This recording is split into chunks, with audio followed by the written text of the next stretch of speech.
The first notification came at 2:17 a.m., a sharp ping that sliced through the silence of my bedroom. My phone screen blazed with an incoming message from an unknown number. But something in my gut told me this was different. Different and dangerous. I'm Olivia Martinez, 32 years old, a child psychologist with a thriving private practice in Seattle. My life had always been about precision, about understanding the complex layers of human emotion. But nothing could have prepared me for the nightmare that was about to unfold. The message was brief, almost casual in its cruelty. Check your email. Everyone will know who you really are by morning. My hands trembled as I opened my laptop, the blue light casting an eerie glow across my bedroom. When the email loaded, my world tilted on its axis. There, spread across multiple attachments, were private photographs I had taken years ago during a vulnerable time in my life. Intimate, personal images that were never meant to be seen by anyone. And they were about to be leaked everywhere. The sender was crystal clear. Victoria Stevens, my sister-in-law. The woman who had despised me from the moment my brother Michael married me 5 years ago. Victoria had always been beautiful in that calculating way. Perfect blonde hair, designer clothes, a smile that never quite reached her eyes. She worked in corporate marketing, always networking, always positioning herself for the next big opportunity. And she had always made it clear that she thought I was beneath her brother's league. My phone started buzzing. Text messages from colleagues, friends, notification after notification flooding my screen. The images were spreading like wildfire across social media platforms. I took a deep breath. Panicking wouldn't help. Years of psychological training had taught me that emotional regulation was key in crisis moments. I needed a plan. My first call was to Michael.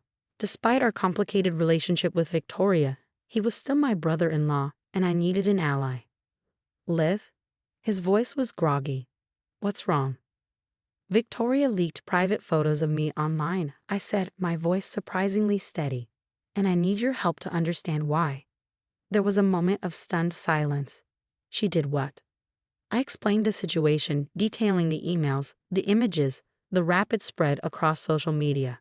Michael's initial shock transformed into protective anger. I'll kill her, he muttered. This is unacceptable. But I knew Michael. His anger would be temporary. Victoria had always been his golden child sister, the one he protected and defended, no matter what. I need more than anger, I told him. I need evidence, because this isn't just about revenge. This is about protecting my reputation, my career, my entire life. By sunrise, my world had fundamentally changed. My practice's waiting room, usually filled with worried parents and children, was now a ghost town. Cancellation messages flooded my professional email. Colleagues were radio silent, uncertain how to engage with the scandal.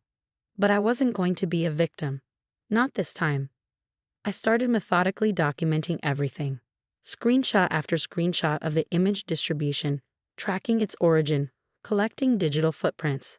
My background in psychology had taught me about human behavior, but my growing up with a lawyer father had taught me about meticulous evidence collection. Victoria thought she knew me. She thought she could destroy me with a few leaked photographs from my past. What she didn't realize was that I had been collecting my own file on her for years.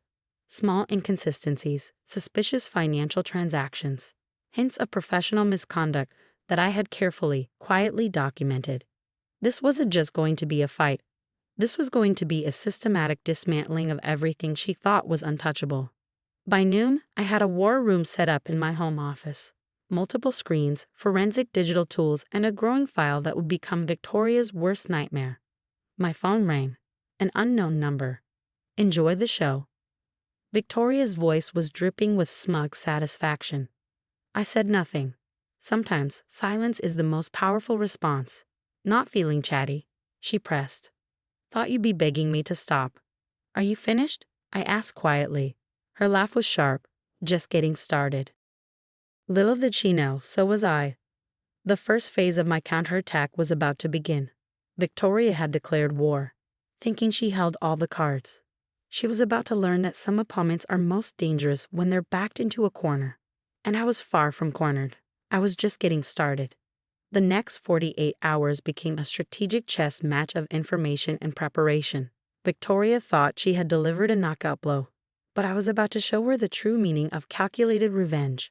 My first move was to contact Daniel Rodriguez, a digital forensics expert I'd worked with on a previous legal case involving online harassment. We'd met during a professional workshop on child protection, and his expertise in tracking digital footprints was legendary in legal circles. "This isn't just a simple photo leak," I explained during our emergency video call. "This is a targeted attack designed to destroy my professional reputation." Daniel's fingers flew across his keyboard. "Give me access to your devices and full permission to investigate." By evening, he had begun tracing the origin of the leaked photos. What Victoria didn't know was that these weren't just random images. They were carefully time-stamped, geotagged digital artifacts that would tell a more complex story. Meanwhile, I reached out to my network of professional contacts. Dr. Elena Martinez, the head of the child psychology department at the local university and my mentor, was the first to offer support. "Take a breath, Olivia," she advised. "Your reputation isn't built on a few leaked photographs. It's built on years of dedicated work and professional integrity." Her words were a lifeline. I knew the psychological warfare Victoria was waging, designed to isolate me, to make me feel ashamed, to destroy my confidence. But shame was a luxury I couldn't afford. My brother-in-law Michael was less strategic. "I'm going to confront her," he insisted during a heated phone call. "This is unacceptable." "No," I stopped him firmly. "That's exactly what she wants. An emotional reaction that makes me look unstable." By midnight, Daniel had uncovered something intriguing. The photo leak wasn't just a random act of malice. There was a sophisticated digital trail suggesting professional-level manipulation. "Someone helped her," Daniel explained. "These aren't just uploaded photos.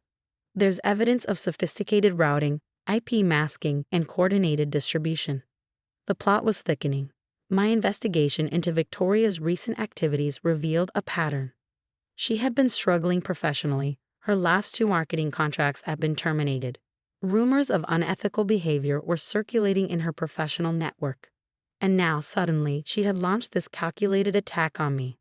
I began connecting the dots. Victoria had always been threatened by my success. While I built a respected psychology practice working with vulnerable children, she saw herself as the family's professional success story. My work was meaningful. Hers was about climbing corporate ladders. By day 3, the digital forensics revealed something shocking. The photos had been digitally manipulated, subtle alterations that made them appear more compromising than they originally were. "She spent money on this," Daniel confirmed. "Professional-level editing. This wasn't a quick revenge plot. This was a planned attack." My next move would require precision. I gathered documentation, every recommendation letter, every professional achievement, every piece of evidence that demonstrated my character and professional integrity. A meeting was arranged with the state's psychological licensing board, not as a plea, but as a proactive defense. I would control the narrative before Victoria could twist it further. "These are fabricated images," I told the board representatives, presenting Daniel's forensic report, "deliberately altered to cause maximum psychological damage." What Victoria didn't know was that I had been quietly collecting information about her own professional misconduct, small ethical breaches, questionable client interactions, financial irregularities in her marketing contracts. My weapon wouldn't be emotional outrage, it would be methodical, documented truth. By the end of the week, the tide was shifting. The initial shock of the photo leak was giving way to questions. Why would someone go to such lengths to destroy a respected child psychologist's reputation? My phone rang. An unknown number. "Enjoying your little investigation?" Victoria's voice was less confident now. "Not an investigation," I replied calmly. "A reckoning."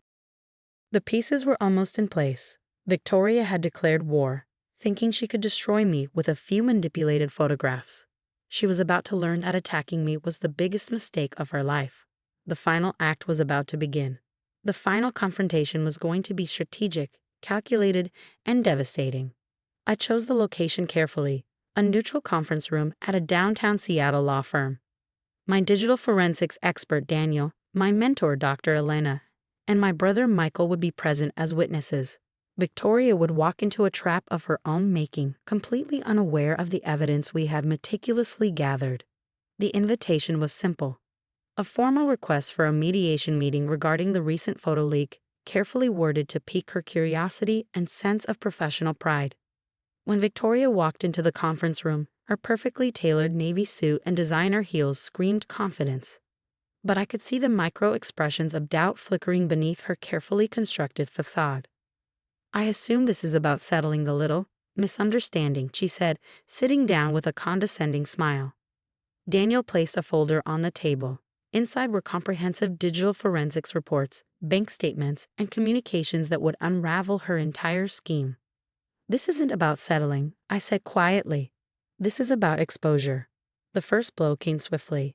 Daniel presented evidence of how the photos were professionally manipulated, tracing the digital fingerprints to a private editing service Victoria had paid for specifically to create these images. "These aren't just leaked photos," Daniel explained. "These are carefully constructed digital weapons." Michael, who had always been protective of Victoria, looked stunned. The perfect family narrative was crumbling in real time. But we were just getting started. The next layer of evidence revealed Victoria's professional desperation. Her marketing firm was on the brink of collapse. She had been losing clients, facing potential legal action for unethical practices, and was drowning in mounting financial pressures. "You needed a distraction," I said, sliding bank statements across the table. "Something to draw attention away from your own professional failures." Her confident facade began to crack. Dr. Elena detailed the psychological impact of such targeted harassment. "This wasn't just a personal attack," she explained. "This was a calculated attempt to destroy a professional reputation, potentially causing long-term psychological trauma." The final piece of evidence was the most devastating. We had uncovered a series of communications showing Victoria had been planning this attack for months. Client complaints, financial investigations, and a trail of digital breadcrumbs that painted a damning picture of her true character. "You thought destroying my reputation would save yours," I said softly, "but you've only accelerated your own downfall." Victoria's composure shattered. Tears, anger, desperate pleas, she cycled through every emotion, trying to find a way out. But there was no escape. The legal implications were clear. Criminal harassment charges, potential civil lawsuits, and professional sanctions were now inevitable. Her marketing career was effectively over. Michael, torn between family loyalty and the truth, looked defeated. "Why?" he asked his sister. "Why would you do this?" The truth came pouring out. Years of feeling overshadowed, of believing she was always second best, of watching me build a meaningful career while she struggled with superficial success. "You always looked so perfect," Victoria whispered. "Always the good one. The one everyone respected. But perfection wasn't the goal. Impact was." The meeting concluded with a clear message. Victoria would face legal consequences. She would issue a public apology. And she would never again attempt to harm my professional reputation. In the weeks that followed, my practice not only recovered but grew stronger. The transparency of how I handled the situation became a testament to my professional integrity. Clients who had initially pulled back now came forward with increased support. My licensing board not only cleared me but commended my handling of the situation. Victoria's world, meanwhile, collapsed. Her marketing firm shut down. Her professional networks disintegrated. The very weapon she had designed to destroy me became the instrument of her own destruction. Michael and I found a difficult reconciliation. He apologized, not just for Victoria's actions, but for years of turning a blind eye to her manipulative behavior. "I should have seen it sooner," he admitted during a quiet dinner. Dr. Elena's words echoed in my mind. "Some attacks are designed to break you, but when you understand the psychology behind them, you can turn them into opportunities for growth." 6 months later, I stood in my newly expanded practice. Additional counseling rooms, a support group space for children dealing with trauma, and a renewed sense of purpose. Victoria's attempt to destroy me had ultimately helped me build something stronger. The final message was clear. You can try to tear someone down, but true integrity cannot be destroyed by manipulation. It can only be strengthened.